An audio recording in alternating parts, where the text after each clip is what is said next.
he just looks extremely awkward, and that's why I call him Tims. I don't call him Lukaku anymore. Like I call him Tims, aka Timberlands. This was a captain's performance. How he commanded the goalkeeping area. He never looked under pressure. Double H. Double H. Double H. Double H. Double H. Double H. A mismatch. That's what it was. I mean, the golfing class between both sides was huge. And you know what? Looking at this game, a few thoughts came into my mind. One of the thoughts that came into my mind was I'm not sure how much Mourinho can be blamed when he has some pretty bad players in his side. Another of the thoughts that came to me was defending is really good to look at when you see top defenders defend. And I think the reason why we don't give defending enough credit is because, again, the Italians are not really at the top of the tree. Because when you look at what Chiellini and Bonucci both did, that was a defensive masterclass. Hence why United pretty much only had 2 shots on target, and that was it. So I think for Juventus, it was a really easy game. As in, this has to be one of, and which is crazy because they're playing away from home, but this has to be one of Juventus's easiest games that they will ever have to play, because you're dealing with a bona fide brick in a striker. You're dealing with a system where players are not really played at their strongest positions, and the 2 most dangerous attacking players for Man United in Rashford and Martial are played so wide that they don't really become that much threats, and they're played so far away from each other. And you're playing against a team that just feels very disjointed, that takes 3,000 years to make a simple pass. So Juventus knew that they'd always be able to get the ball back. So it was all about how can they attack and how can they really execute. And I think that's what this Allegri Juve team has been experts at. They just know when they need to get the goal, and when they get the goal, they can defend from now until revelations and the world ends. So again, everybody was good. Cristiano was good. You could see how Cristiano, Dybala, and Bentancur, how they work really well together, because with the Juve side, there's a lot of fluidity. There's a lot of fluidity. There's a lot of movements. But even if there's a lot of movement, there is still an old school Italian discipline about what everybody needs to do. So when you look at Juventus, you can tell that this team has.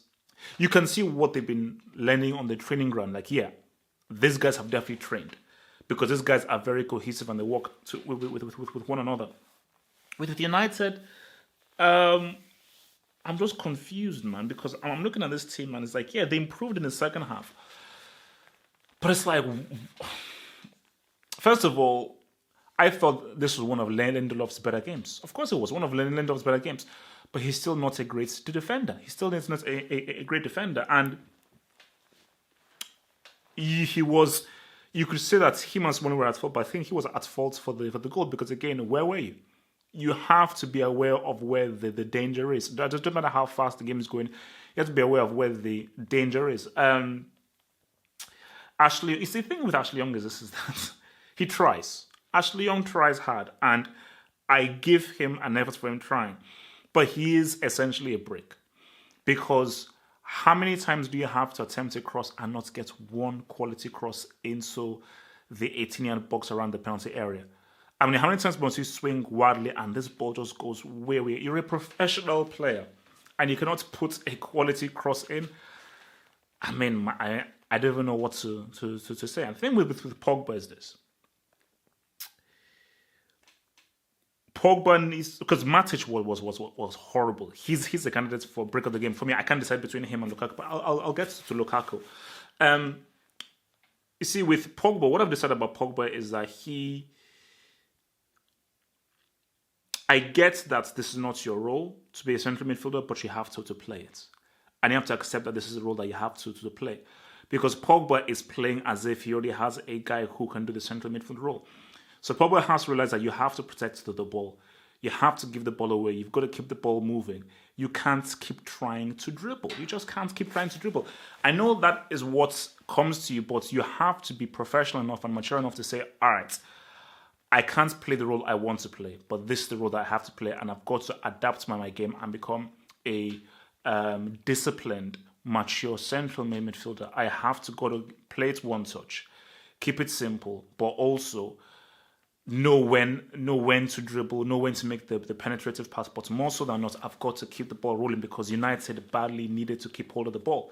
And when you have Pogba, who, why are you trying to move with the ball? Why are you trying to, like, you're playing against a highly skilled side defensively, highly skilled side defensively and very well organized. You can't be afforded to try and dribble always because you're not Messi. You're very good. You have amazing talent. You ain't Messi. I'll leave Lukaku to the last. And I think for me, with Martial, the thing with Martial and Rashford is this: they're too wide. They're too wide.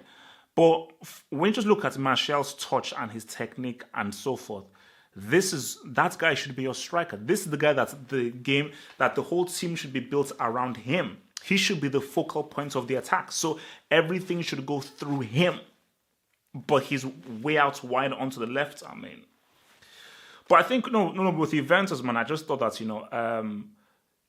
I was very impressed by how they really just the overall team performance, and also you see the importance of Dybala. Of course, you've got Cristiano and his great off the ball movements and how he's aware of keeping the ball going, and I think he makes Juventus flow very well based on how quickly he thinks and how sharp his thinking is. But you're seeing the importance of Dybala because you see how smart he is in very congested positions. And that is why, for Allegri, he has to cultivate an understanding with Dybala and Cristiano, because I think that could be what can give Juventus a Champions League, is getting these guys to work within each other to create chances and to score goals, so for them to form a better understanding. Because you can see that they're not there yet. They're not there. I think Juventus can definitely really create a very a situation where like guys are on the same wavelength, because I think they can be far more intricate than they already are.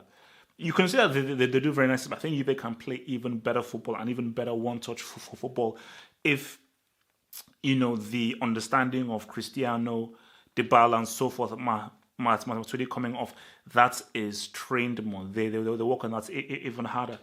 But as I said, for Juventus, it was too easy for them. It was way too easy for them. I think Chiellini could have defended in this. Chiellini and Bonucci were like, wow, this is easy. This is flipping easy. I mean, Chiellini and Bonucci, they kept those guys silent. It was an easy job for these boys. And we have to talk about Lukaku. Now, you know what I feel sorry for Lukaku? I generally feel sorry for him because he tries hard. He does try hard. But it's just really worrying that Manchester United's first choice striker, a guy who's playing in the Champions League, is so technically inept at football. Like a lack of ball control. He can't move with the ball. He can't weave past a player. He just looks extremely awkward, and that's why I call him Tims. I don't call him Lukaku anymore. I call him Tims, aka Timberland. Tims is too heavy-footed, and especially in this modern game of football, where we don't have strike partnerships, where we have the extra man in midfield, more so than not, you need your striker to be able to control, to be able to link, to be able to take the ball and turn, to be able to move with the ball, and to have technical ability with the ball and be able to keep possession of the ball under pressure. Lukaku can't do that because he is extremely technically deficient, and that creates a lot of issues for United because the ball breaks down so much. So yeah, look, man, as far as that dude in the game, I thought that, Bentancur played really well. Young guy, really good in midfield, great on the ball, confident on the ball. I thought that, he fits into the midfield very well. I thought Alexandra had a really strong game because he was good defensively and going forward. And I think, see in Alexandra, that's what United are really missing, because they don't have a guy of that skill level. Because Luke Shaw is solid. Ashley Young is a brick. A brick who tries hard, but is still a brick. Luke Shaw is solid at best. See, Luke Shaw is a guy who I don't think could ever really be a tier 3 player. I think at best he could maybe squeeze into tier 3, but I'm not sure they could ever be a tier 3 player because he's just missing that certain bit of quality. Whereas Alexandru is a bona fide tier 3 player, bona fide 100% tier 3 player. But for me, that dude, I'm going to give it to Giorgio. I thought Giorgio was excellent. I mean, the way this was a captain's performance, how he commanded the goalkeeping area. He never looked under pressure.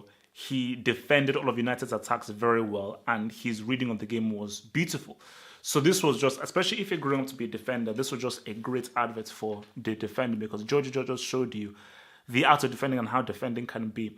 It can be this is something that you have to marvel at and truly appreciate, just how for 90 minutes this guy really made a mistake. He really made a mistake, really put any foot wrong.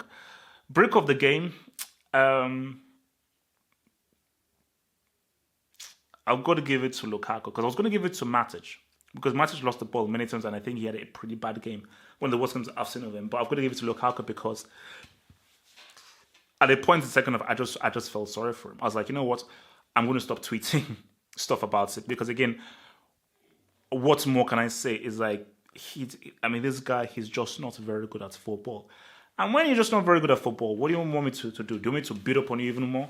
And I think it's a real issue. And I think the scary thing was that if United, okay, you know, who can you bring on? Alexis Sanchez wasn't even in the squad. And I think they had a guy, I think called Chongos or someone, like an 18-year-old on the bench. So United are now in a stage where you have no alternative to Lukaku, because the alternative to Lukaku is flipping Alexis Sanchez. That's just mad. So yeah, man, there's some, because I know you can insult Mourinho and say everything to me, but I say to you right now, these sets of players, what could Guardiola do? What could Zidane do? What could anybody do with these sets of players? You know, because you can say, Lindelof, who's this guy? You bought him. He's a brick. I vouched for Sanchez. We all would have vouched for Sanchez before he moved to United. He came to United and he's been completely and utterly crap. So for United, man, yeah, it's unfortunate, but Lukaku is a serious problem, because if your main striker, your lone striker, where a lot of the attacks go through him, can't control the ball and cannot move with the ball, that is problematic. So for Juventus, I think it's going to be a very, very easy. Juventus could get maximum points because they play Valencia at home. They should beat Young Boys, and they play United at home. So these guys could pretty much go through with maximum points, man. Lord in heaven. Thanks for watching the video. For even more analysis, head over to the official site at halffootballhot.com or just click over here.